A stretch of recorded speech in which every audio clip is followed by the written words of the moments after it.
Hi, everybody. Very exciting. Welcome.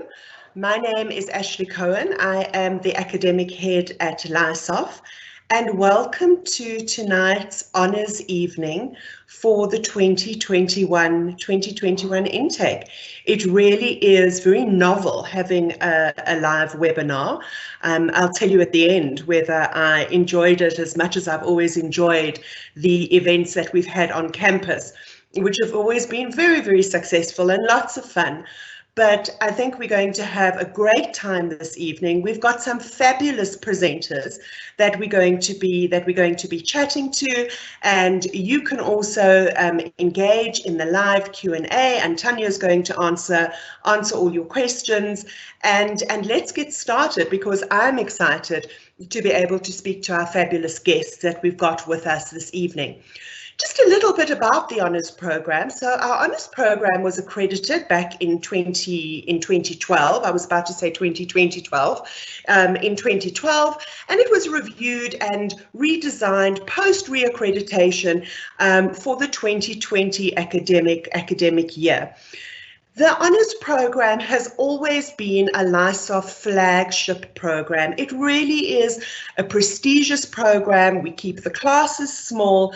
They are limited. We do have a limited intake, lots of individualized attention, and it really gives graduates an opportunity to move into postgraduate studies and to really start engaging with academia and the workplace. So I'm not going to spend much time telling you about the different modules, but you cover the theoretical modules, and it really is about higher order cognitive thinking. It's about critical analysis. It's about the excitement of uncovering new information. And the best way to do that is through research. And as anybody here who has perhaps studied at a postgraduate level, research is really what underpins any form of academic program. And sometimes the research can be quite daunting because it's not real world. And something that we have managed to do at LISOF, which I really think gives us a competitive edge, it gives us a differentiator, is we have aligned the research that our students do to the industry. So it becomes very much a real world situation. In the past, and I'll speak about a little bit about the hosts that our students have been placed at, and the hosts have always said to us, you know, what kind of value will we get from hosting a LISOF student? And of course there are the skills, the knowledge, the engagement, the extra pair of hands, let's face it. But there is also the capacity to do research within the host organization that adds so much value to the host, but also benefits the student. And a little bit later, we're going to be talking to one of our alumni, and he will speak to us a little bit about his research and about the dissertation that he engaged in. So a little bit more about the hosts. Our hosts have included organizations like TFG, Busby, Sunday Times, Cape Union Mart, Mr. Price, Timberland, Sissy Boy, Hydraulics, Nikki Boutique. They're extensive. We are very well connected with the retail industry and with designers in the industry, and we really take a lot of time to match up our students with a host environment where the student is going to blossom, where the student is going to learn, and where the host is going to derive benefit. So the students move into, generally what happens is the students will complete on campus, they will complete their theoretical modules. We've just this year introduced a fantastic new module, which is design thinking for problem solving. It has been absolutely fantastic, and it really addresses the challenge of developing skills for the fourth industrial revolution. And thus far, the feedback that we've had from the students has been fantastic, and hopefully at a later stage, the hosts will also be able to give us feedback on that. The students complete the majority of their theoretical modules. They do their research methodology module, and then they move into the hosts. While they are working at the hosts, they do continue with the design thinking for problem solving, because that is integrally connected with the work that is done within the organization, and also the work that is done in the dissertation and on the research. While the students are working with their hosts, they start working on their research proposals.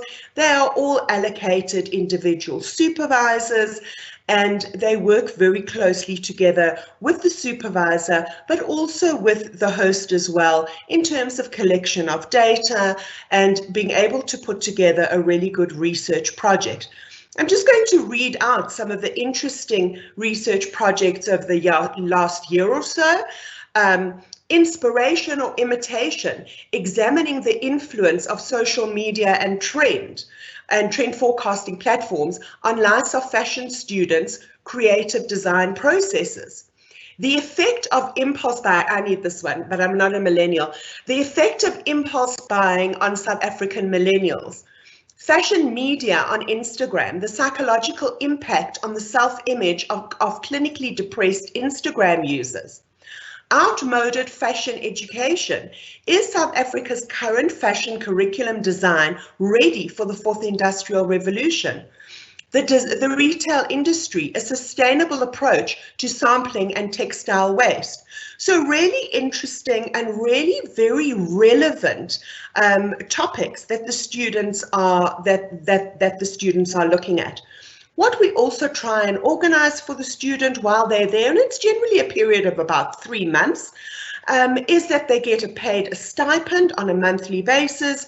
So it really is a earn as you learn experience for the students. And while they are completing their honors, they are firmly entrenched in the industry. And really what we have found, which is absolutely fantastic, is that the students that go into host organizations and shoot the lights out end up being employed. It just happens. And we're going to speak to Ashleigh shortly, and Ashleigh is a talent. She is in talent acquisition, and she'll tell you that people who sparkle and people who put themselves out there and are willing to get involved and willing to get their hands dirty are the ones that get the prime jobs. So, and we've really had fantastic experiences with our hosts coming back to us and saying, these students are amazing. Just, you know, what I always say to them is, please don't take them before they've finished their honors. Let them get that postgraduate qualification. It also allows the student access into a master's qualification. The very exciting thing that I want to share with you this evening is that this year LISAF has become fully internationally accredited. So we have full international accreditation with the British Accreditation Council, and they can offer anything from partial accreditation all the way through to 4-year full accreditation, and that's what we've got. And I think that is because of the quality of the academic programs and that we are offering our students, and the experiences that our students are having, not only on campus but once they graduate and catapult themselves into the workplace as well. So that is incredibly exciting. So students as of this year, 2020, and certainly for the 2021 intake, will have a British Accreditation Council accreditation, so full international accreditation, which is really fabulous. A little bit about our enrollment requirements. So obviously an undergraduate bachelor's qualification, and I say bachelor's qualification because it's not necessarily a BA, it could be a BCom as well. So as long as it is in a cognate qualification, which means as long as it's in an aligned qualification, you are less likely to be accepted into an honours in fashion if you have an undergrad in, I don't know, mechanical engineering or something like that. So there needs to be an alignment in terms of the qualifications, and we do look for an average of 65% across all the modules in your third year. You will be required to submit an application. We ask for a written piece of theoretical writing, so that we can also assess your writing style and your ability to write in an academic manner. And then there are interviews. There's interviews with the program coordinator of LISOF, and then there will also be an interview with the potential host. So it's not just a given that you will be placed where you want to go.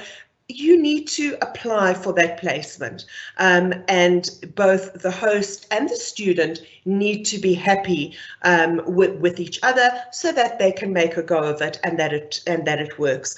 And in case I forget at the end, but Tanya did ask me to mention that all applications will close on the 31st of August.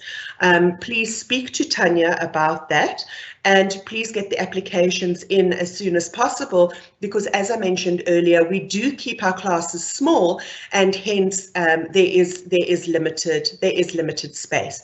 But now enough from me, and it's time to move on to our guests, who I'm very excited to speak to. And our first guest is Ashleigh Williams. And Ashleigh is the recruitment consultant for the Ashleigh Group. She's responsible for placement of corporate positions across Polo Distribution, Sky Distribution, and Ashleigh Group. She has a BCom Honours in Human Resource Management, which ensures her ability to form deep and meaningful relationships in industry in her quest for great talent. So Ashleigh, another Ashleigh, welcome.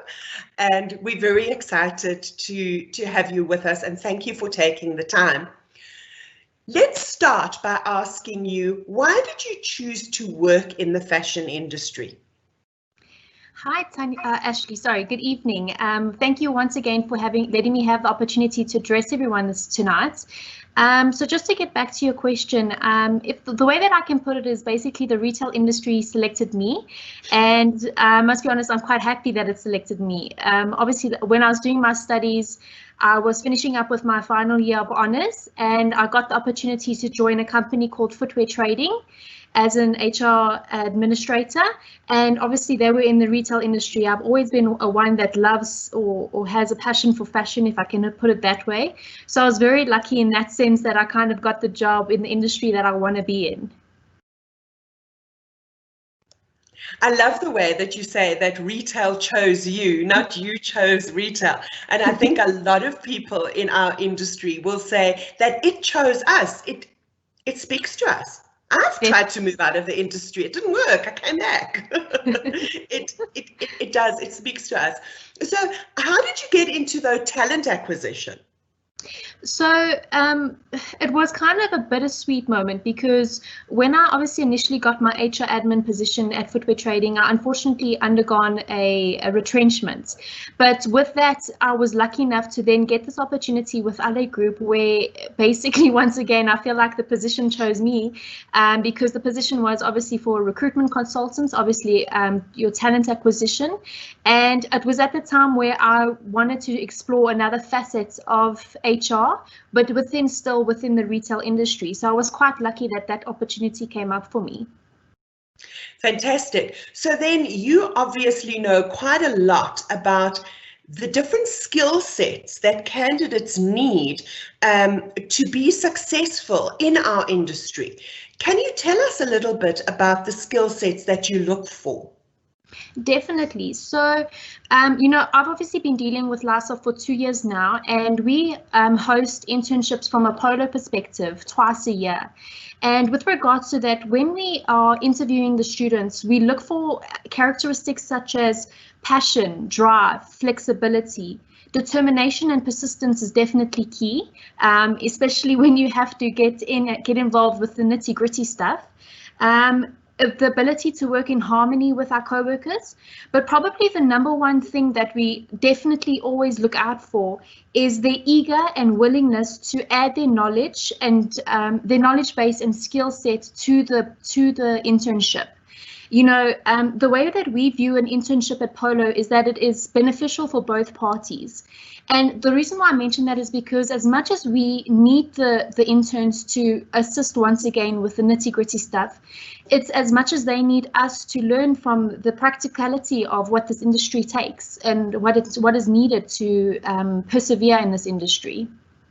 And I think that, as I was saying earlier, you know, it is the student who wants to get involved and who will get their hands dirty. It is the person who really stands out. 100%. Which is great. Yeah. So you've been working with us for the past 2 years. Do you have a student or so that you can tell us about that has been particularly successful, how it's worked? Yes, definitely. So the most recent one that I can tell you about is a lady by the name of Nicola Argyros. She obviously was a LISA student. She interned with us for, I think it was last year, if I'm not mistaken. And what ended up happening was one of our marketing coordinators unfortunately resigned, or they left for us. But fortunately for her, she was able to apply. As she was in the building, she was aware of the application, and she made the application, she applied, we interviewed her, and she's actually now currently the marketing coordinator at Polo. And I deal with Michelle on a daily basis, and she absolutely loves being at Polo. She loves that she got this opportunity, and it's quite crazy because we've recently we're just finishing up now with an internship, and I was obviously doing the rounds along the building, doing the tours, and a lot of the students that we've got this year for the internship recognized Michelle, which is just a kind of a cool experience because it shows you that hard work, good attitude, perseverance, and just putting in that extra effort does pay off at the end. Absolutely. I think that is key. It's about what you learn while you're studying, but it's also about your willingness and your eagerness to get involved. So we're sitting on this virtual webinar, and that's because of COVID. How has that changed the industry and the job that you're doing at the moment? So look, I mean, COVID has definitely been very interesting. Along with that has brought its challenges for us.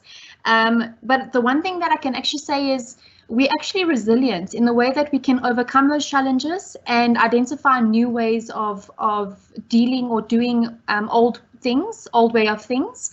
For me, particularly in my role, it's obviously now mostly virtual. So interviews are being done virtual through Zoom and through virtual dealings. It's no more of which is kind of upsetting in a way because sometimes you prefer that face-to-face meeting, but obviously taking to COVID, you have to take the seriousness into it and you have to put your regulations in place. I know also recently with the launch of our autumn-winter 2021 range, we've obviously had challenges there, but like I say, you face the challenges and you become a problem solver and you find ways of solving that through new ways of doing things, basically. So hence our new module of design thinking for problem solving. 100%. Because boy, if ever we had to solve problems, it was when COVID hit us. Exactly. Ashleigh, it's been so wonderful having my namesake join us tonight. Thank you so much. And it's been awesome speaking to you. Thank you. Thank you so much, Ashleigh. Next up is Nicola Argyros. Did I say that right? You did. Well done, Ashleigh. Nicola graduated from Lysof in 2005, and she is the head of department for Aldo and Call It Spring, which are part of the Busby Group. So, Nicola, you graduated from Lysof a while ago. How would you say your qualification assisted you with launching a clearly very successful career? Well, Ashleigh, I mean, Lysof had everything to do with me and my career, to be honest. So essentially, I won an opportunity to go and intern with Guess and Busby, second year at Lysof. And part of that prize was to go to LA, an internship in LA for Guess, and subsequently got offered a job. And from there, just, you know, sort of climbed the ladder, and to Ashleigh's point, had the passion and had the drive and really putting in the extra hours, and that Lysof launched my career. I mean, it's as simple as that for me. And we've tried to bring you back a couple of times. You have, and Lysof will always have a part of my heart. Like I said, it gave me the foundation. It gave me the foundation in terms of what retail is about, but I also think it gave me the foundation in terms of that passion.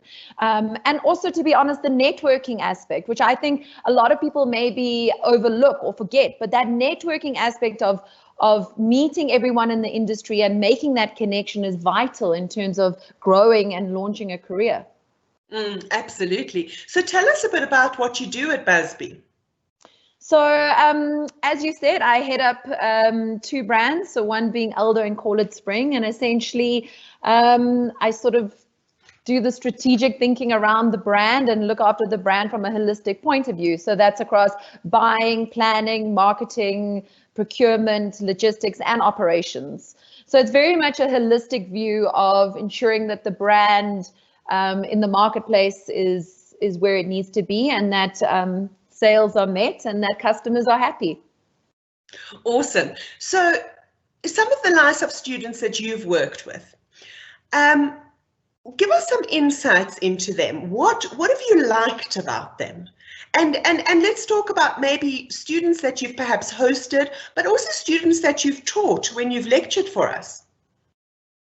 Yeah, I mean, I've actually had the privilege of, as you said, I was lecturing at Lysof and moved back into the retail world. Like we said, it doesn't let you go. So went back into the retail world, and some of the students that I actually taught were already in the brand. And one of them is Aldine Fourie, and she was my brand assistant. And subsequently, right now, she's been promoted into a junior brand manager role. And what I think Aldine personifies, and this goes across all the students that I taught, was again, that passion and that willingness to go the extra mile because you love the brand, because you love the industry, you know. And I think that's what's important, and that's definitely what I see in Lysof students. It's not just about getting a honors degree because, you know, I'm ticking the box. It's getting that honors degree because I love it, and this is what I want to do with my life. Because if it's not what you want to do with your life, then there's no point.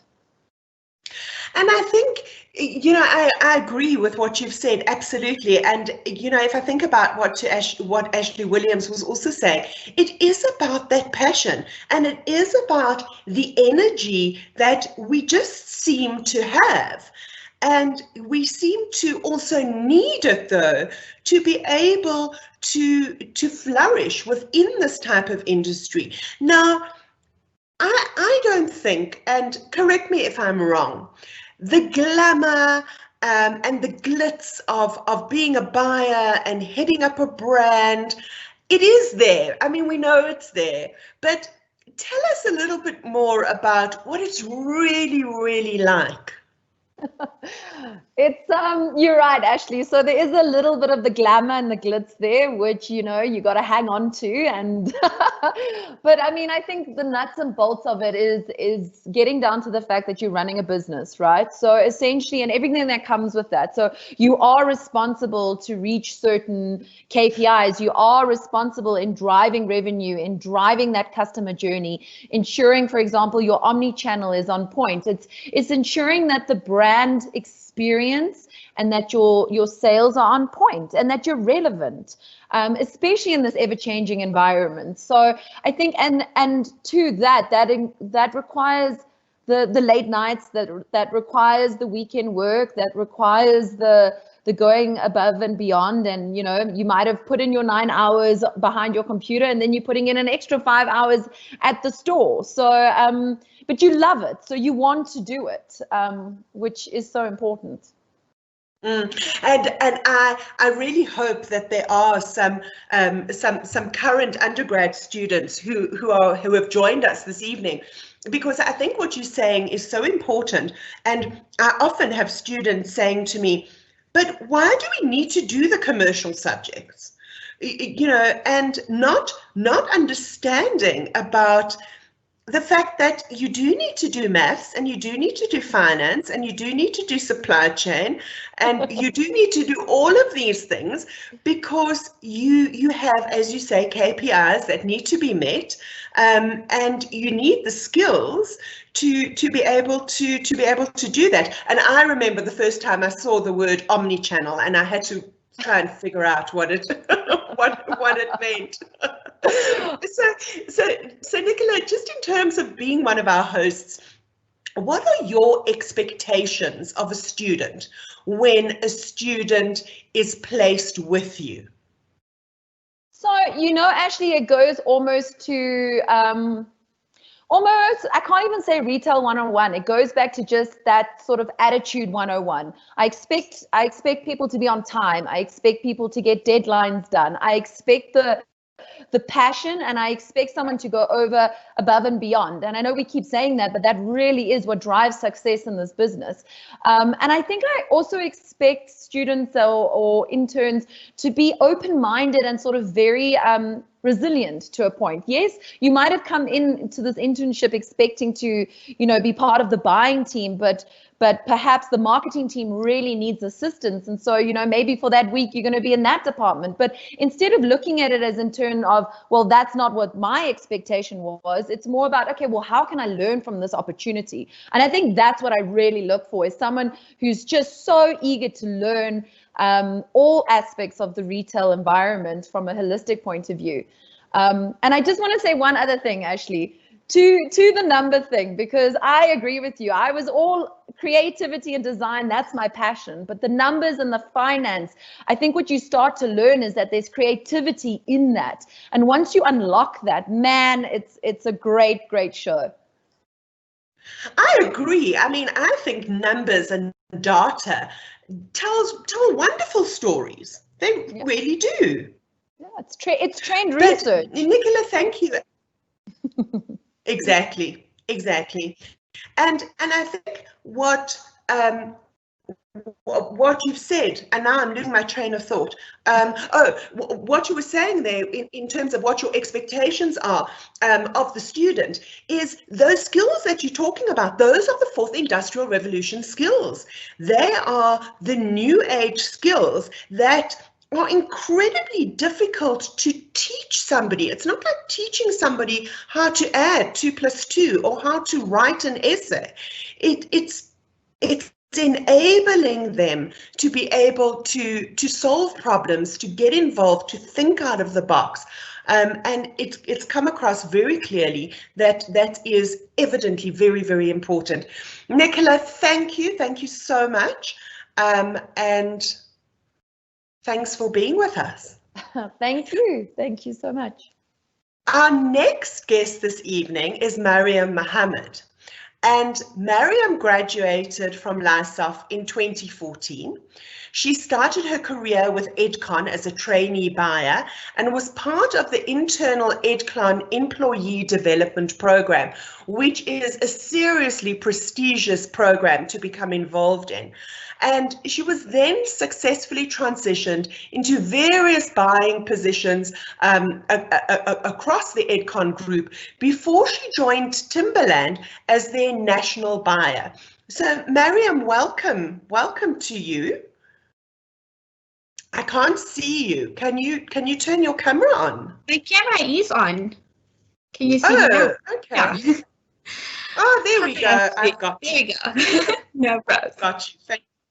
Fantastic. So, Mariam, another Lysoft graduate, and thank you so much. I know that you rushed home from work today so that you could join us with the webinar. We really, really appreciate that. Tell us about your career since you left Lysoft. Oh, wow. What a journey. It's very similar to what Ashleigh said earlier about how retail chooses you. So when I was at Lysoft, I was interested in going into media and working for, at that time, magazines were big, and working for a magazine and being a fashion editor. And I sort of sent out my CV to everyone. And I got the first opportunity I got was with EdCon as part of the development program. And I said, okay, let me give this a shot, see what's buying like, and see if I enjoyed it. And I never looked back. It was my calling, and I absolutely loved it. And in retrospect, I can't see myself in any other industry. It is interesting because it really does. It kind of grabs you and just doesn't let you go. It's a bit like an octopus, grabs you with all 8 arms and holds you there forever, which is fantastic. It really is. So now, please explain to us, what is your role as a buyer? So what is that entailed? Okay, so it's as simple as you find product that you are offered. So it depends. It works differently across various brands. You're either offered it by an international brand, or if you're a local brand and private label, you go out into the market and you seek that product. So you select the product that you know is going to bring you the best sales. You select your product, you add your margin to it, and you sell it to make a profit. And that, for me, is the most basic explanation of what we do. But then it gets a bit more complicated, because you need to say, what are you selecting and how are you selecting it, and what exactly are you doing to then get your sales and to sell that product at a profit and not at a loss later on. And that's where the fun of buying comes through. It's through that how and that what. And it is also it does also have the excitement of being involved with different ranges, different labels, and then again, as we were saying with Nicola, using the numbers to tell a story. So sorry, carry on. Yeah, so definitely everything that you do is you look at the numbers, you tell your story, and your selection after a while comes through with the numbers. So it's what I told. I have two Lysoft graduates actually in my team right now. And when we were doing the training, I told them buying is 80% science and 20% gut. But the longer you do it, the more your gut is backed up by science. Interesting, because I think that there is definitely an interdependence, if not a codependence, between science or fact and gut instinct. Absolutely. So tell us a little bit about your brand, tell us a bit about Timberland, and tell us about the impact that COVID has had on the business, but in particular the way that you do things. How that's changed? So the brand is, I'm very lucky to be part of a brand that I am so passionate about. And the Timberland brand is, we sell footwear and apparel across all genders. So, and I do the buying for all of those product categories. So it's for kids footwear, ladies footwear, men's footwear, and then apparel accessories. But the cool thing about Timberland, and this is how I can also answer this question with talking about what COVID and the impact that COVID has had, is that Timberland is a brand. So earlier I spoke about the what and the how of buying, what you're buying, how you're doing your process. But Timberland is a brand that's very focused on the why, and that's why are we doing what we are doing, which has become increasingly important for all brands across the industry, because customers, especially the Gen Zs, they don't want a brand that just has pretty product. They want something that stands for something. They want a purpose. So Timberland as a brand, we shout out nature needs heroes. Our brand is focused on sustainability, on products that have a low environmental impact. We focused on the people that we work with. And that has, as a result, has had more customers come to us and more customers resonate with the brand. And we see with COVID, the situation in the industry has changed drastically, where sustainability has been fast-tracked.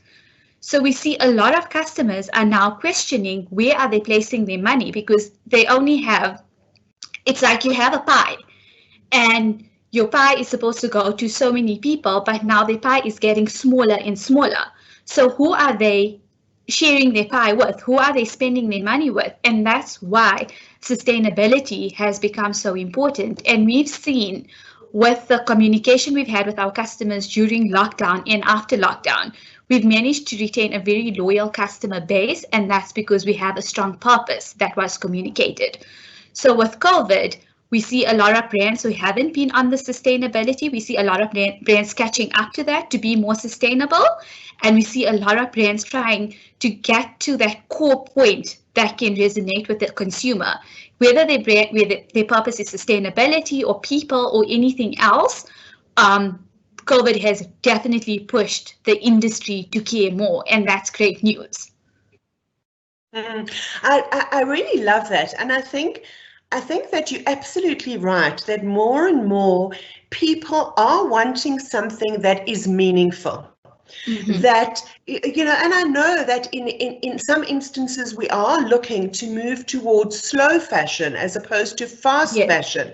And part of that being the drive for sustainability, and having to perhaps reduce our need for delayed or for immediate gratification. And I think it is wonderful when there is a company that can build brand loyalty through a belief system. Which is clearly what you guys have managed to do. And I do think that, and I know when I've got a bit introspective during COVID and, you know, being holed up and whatever, and I kind of think that I wonder if COVID didn't happen for a reason, and and I, you know, I'm really putting myself out there by saying something like that. But to make us start thinking about our resources and to be a little bit more frugal and to start believing in things and engaging with things that are meaningful. Most definitely. I'm not going to go down that path now. Yeah. I might get shot. No, but it definitely, we've seen from the conversations that we've been having with both customers, and also we have key stakeholders that we engage with within the industry, and we've been having that conversations all around where people want more. And we've slowed down. COVID has forced us to slow down and rethink. Absolutely, and I'm not sure if that's really a bad thing. You know, and I think we all do need to do things differently so that we can slow down, we can think, we can become a little bit more aware of sustainability, but at the same time still meet our profit margins and still meet the KPIs that Nicola and Ashleigh were talking about. So if you think about, Mariam, postgraduate studies, why do you think it's important for a student, and what advantage would a postgraduate qualification give a student moving into industry? So, Ashleigh, you know, with your undergrad, you learn a lot of theory. And anyone who works in the industry can tell you that theory helps you with about 30% of your day-to-day. All of your decisions, everything that you do when you're working, you need to be able to think out of the box. You need to be able to take that theory or take, Nicola was talking earlier about data. It's not just about looking at the numbers. It's about taking that number and interpreting it into something meaningful, drawing meaningful conclusions. And I think with the postgraduate and the process of research and coming up with your topics, etc., you are opening that next level of thinking. And it's really forcing students to think out of the box, which is a skill that will take them into the most amazing places in the industry, because they can think on their feet, they can come up with solutions. And that's basically what I would say is the most important part of the postgraduate studies. The other aspect that I've seen, and this comes from interviewing people for our department, is that a lot of students, especially graduates that have no experience, that are fresh out of university, they don't have a lot to talk about during the interview process. They talk more about, their studies, their experiences with their projects, etc., etc. But with a postgraduate student having the honors, the internship part of their honors, they bring in a lot more to the interview by talking about the experiences they had during their internships, and also about what they learned through their research, etc., etc. So it does make them more employable at the end of the day and broadens the experience as a whole. I love that. And I think you're absolutely right that, a young graduate straight out of an undergrad program does have very little experience. And in order to gain that competitive advantage, there needs to be that extra something. And I think what you're saying is that comes from doing relevant research, being involved in the industry while you're studying, which just gives you that real world experience, which kind of puts you a step ahead of those that perhaps haven't engaged with postgraduate studies, or certainly with experiential learning in the workplace. Most definitely. Mariam, thank you so much, and thank you again for rushing home from work. You can now kick back and relax, and we really, really appreciate you being with us this evening. Thank you. Our next guest that we're going to interview is Jacques Bam. Jacques, can everybody see you? Hi. Hello, Jacques. Hi. So, Jacques, when you enrolled to study at LISOF during 2015, you completed your degree cum laude. You were placed as a finalist for the best graduate collection. I mean, I've got a bio on you that I can't actually read out because it'll take us forever. So tell us about you. Tell us about what you've been doing since you graduated with your honors from LISOF. So I started my own brand, but while I was doing that, I was also working for a few other people. So I actually started working in my second year of studies already. I worked as an assistant stylist, and during my honors, I worked as a costume intern on a movie for a costume designer. Launched my own brand, collaborated with Mr. Price and Ford, showed at SA Fashion Week, Mozambique Fashion Week, and I also spent some time working for other brands as well. I've worked for Air and I've worked for Isabel de Villiers. So I've kind of been doing a lot of different things, and I've had my fingers in a few pies just to experience all kinds of different facets within the industry, I guess. And that has clearly paid off. But it must have been quite difficult for you to focus on your studies, which, and let's face it, not only did you do your undergrad cum laude, you did your honors cum laude as well.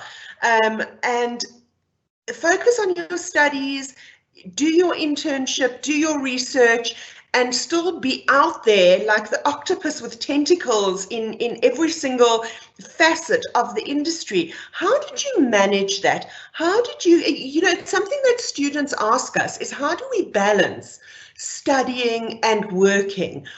What would you say?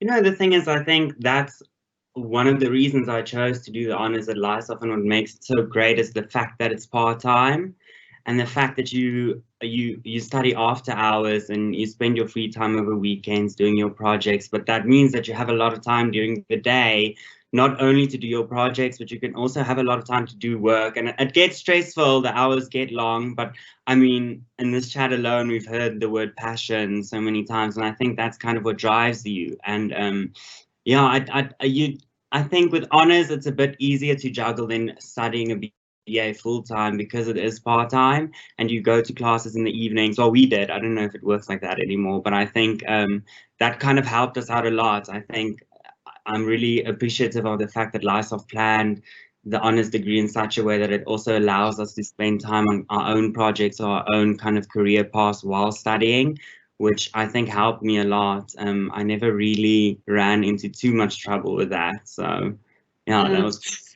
You know, one thing I'd really like to understand from you, when you completed your undergrad qualification, you'd already made a mark for yourself in the industry, and you could have actually gone out there and continued with your label and made a name for yourself and continued winning awards and competitions, but you chose to do your honors. Why was it important to you? You know, I think I kind of had three motivations, if I can say that. First of all, I am very academically inclined. I really enjoy research and I enjoy reading, and I think in a way I wasn't ready to give that up. I wanted to keep learning more and more and more, and I felt like I'm just dipping my finger into the industry now. I can gain so much more from studying an honors degree, and developing critical thinking, I think, is like one of the most important things. I also considered for a while doing my master's overseas, and in order to do that, I need an honors degree as well. Like if you study at a place like Central St. Martin's and you do your master's there, they don't have honors. They do a 4-year program, so you don't have that bridge between your degree and your master's. You go directly to master's. So I wanted to complete my honors to keep that option open for myself. And I think also I really wanted to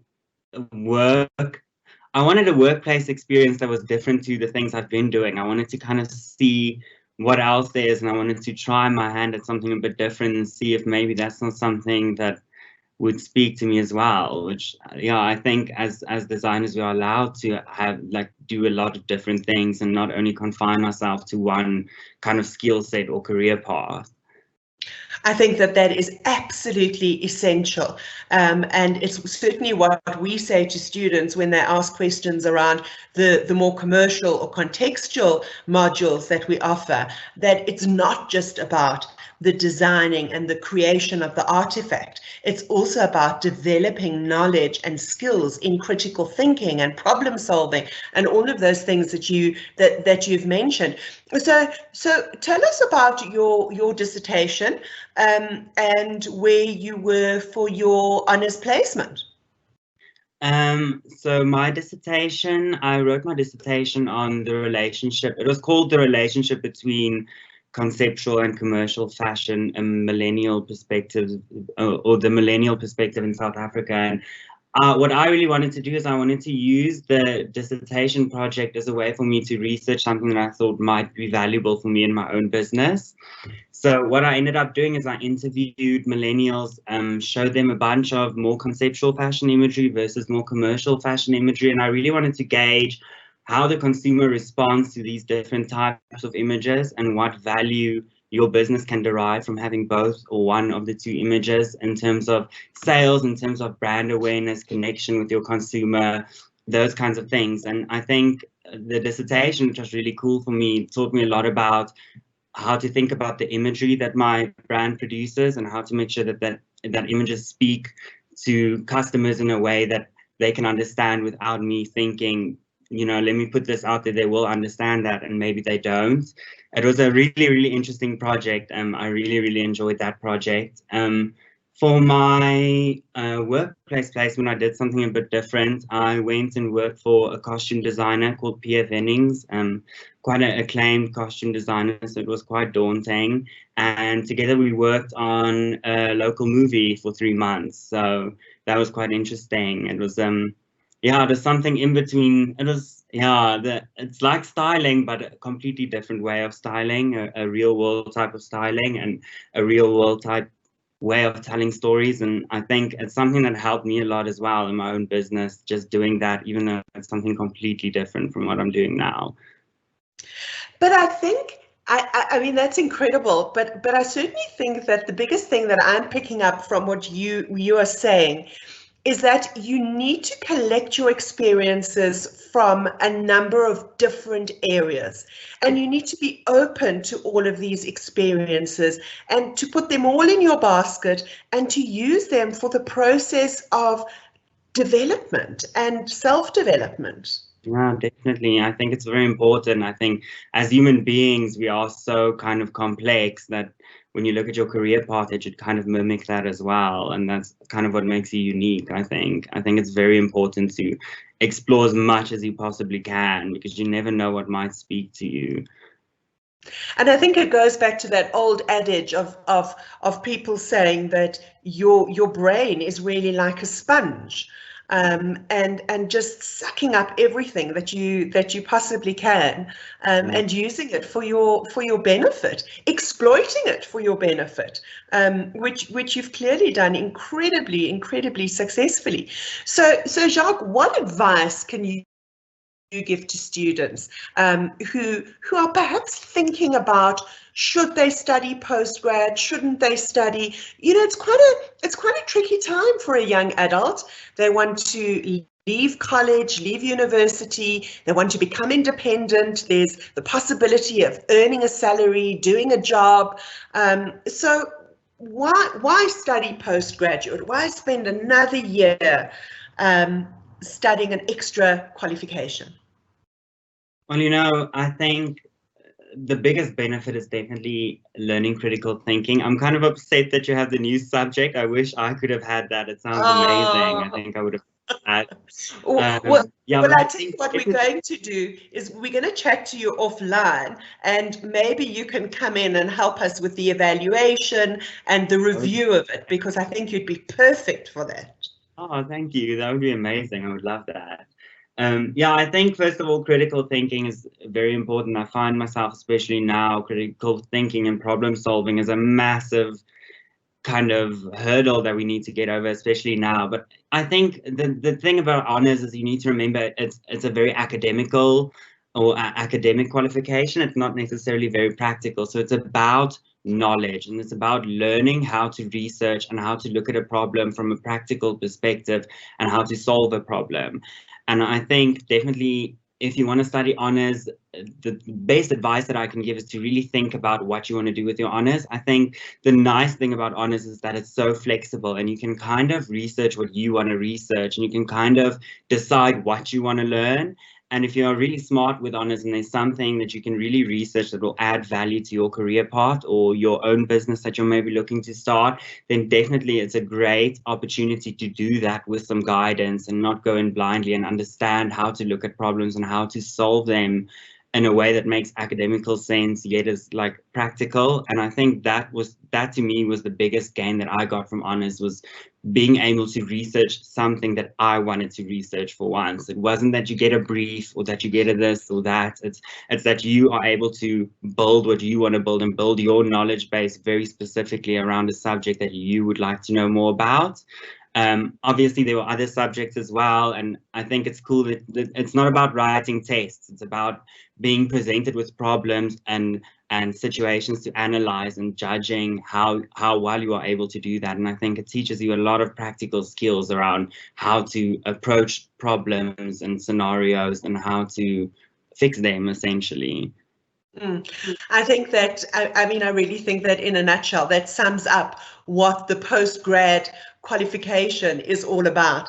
And you know, you have clearly succeeded, and we wish you all the success in the future. And I have to tell you, we really do, I know we haven't been on campus much this year, but we really do miss your colorful outfits and your wonderful presence on campus. We always knew when Jacques was around, because there was always something amazing to look at. Thank you. Jacques, thank you so much. Thanks for being with us, and thanks for joining the rest of our speakers in this webinar this evening.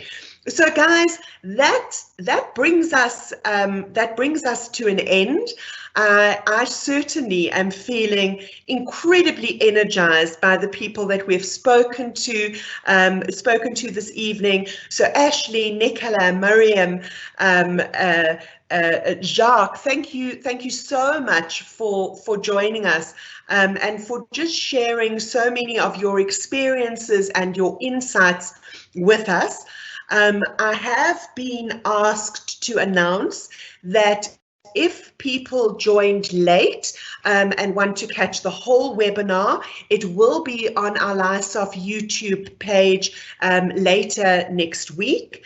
And if there are any additional questions, you are more than welcome to contact Tanya during the week and to chat to her or to give one of us a call and see how we can guide you through this process. But guys, thank you. I wish we could now say, okay, let's all go and have a glass of wine together and chat a little bit more, but unfortunately that's not to be. Next year will be another year, but thank you everybody, and a big thank you to Tanya and to Marius for putting this together for us this evening. It really is very novel, it's very new, but it is very exciting. So thank you everybody, and that's it from me. Bye.